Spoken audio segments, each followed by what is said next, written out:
Ditong mga kinatawan ay ibinoto lamang ng ilang libong Pilipino. Ngunit ang kasama natin ngayon ang Pangulong Duterte, ang most voted Philippine leader ng 2016. At ang kanyang anak, Vice President Sara Duterte, ang most voted Philippine leader naman ngayong 2022. I would like to manifest na gusto ng sambayanang Pilipino ang pagdurog niya sa mga kriminal, durugista at NPA na terorista. Kaya sila ibinoto at patuloy na mahal ng mga Pilipino.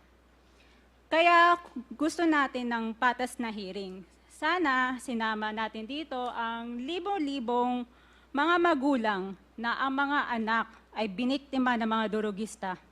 Ang mga ordinaryong Pilipino na naglalakad galing trabaho, tapos sinaksak o pinatay ng adik, lahat ng mga kababaihan, na kahit pati infant na babae ay ginahasa na ng adik.